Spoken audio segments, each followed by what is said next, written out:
Hi, it's Clark Reid popping back in with more tech headlines. If you like these reports, we always ask you to help us out and give that like button a little attention. You can also subscribe so you know when each new report is posted. Well, Grok continues to be the bad boy of platforms, and now, according to content analysis from a firm called CopyLeaks, Grok is generating roughly one non-consensual sexualized image per minute. Rolling Stone reports that while Grok isn't generating nudes, it's creating deepfakes of women with either bikinis or skimpy lingerie or underwear. And it should be noted that both Google and OpenAI chatbots can be used to do similar things, but they apparently don't have the vast pool of incels in their mom's basements cranking out the sheer number of deepfakes that Grok has. Grok's also being used to change pictures by putting some of them in more sexual positions while remaining clothed, albeit skimpily.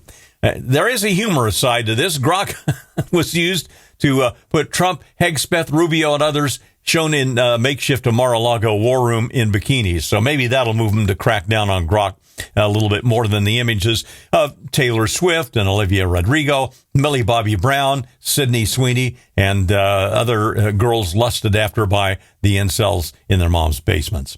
Even though the U.S. doesn't act, and even if they don't act, the European Commission is on the case, so we may see some guardrails put into place for this obnoxious use of AI. Paramount has had another offer to buy Warner Brothers Discovery thrown out. According to TechCrunch.com, the WB board unanimously rejected the Paramount Skydance revised offer of $108.4 billion. Warner called it a leveraged buyout that would encumber the company with $87 billion in debt. The board again recommends the $82.87 billion deal with Netflix for its film and studio assets. It's likely this isn't the end of things, but it seems less likely now that Paramount will be able to come up with a deal that is actually better than Netflix has put on the table. For movie and video lovers, setting aside the shareholders and corporate suite folks, the Netflix deal really is the best.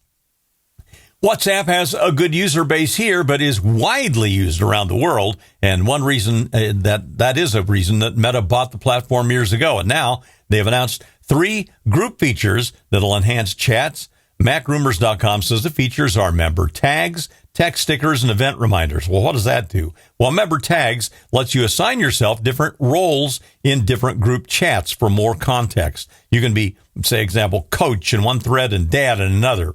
And with the stickers, the text stickers, they instantly turn typed words into sticker graphics that users can then save to custom packs.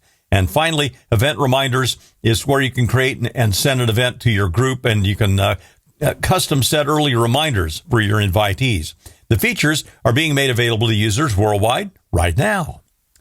If you're not into gaming, you probably aren't that familiar with the Steam OS or Steambox or even Valve. Well, here's the thing.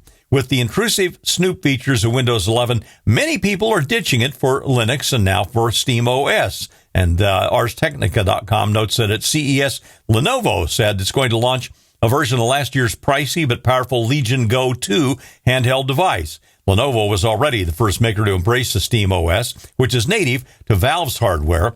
Valve has now offered support for AMD-powered devices in handhelds, and now as Valve works on more Steam and the Steam Frame VR headset, they're designing it specifically for ARM-based hardware and will make it easier to run on all ARM devices.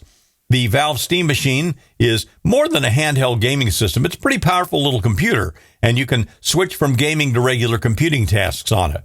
Microsoft should keep an eye on both Steam OS and Linux. They aren't anywhere near dethroning Microsoft, but at some point in the new, not too distant future, it could substantially cut into their dominance in the PC market. I'm Clark Reid, and you're Technified for now.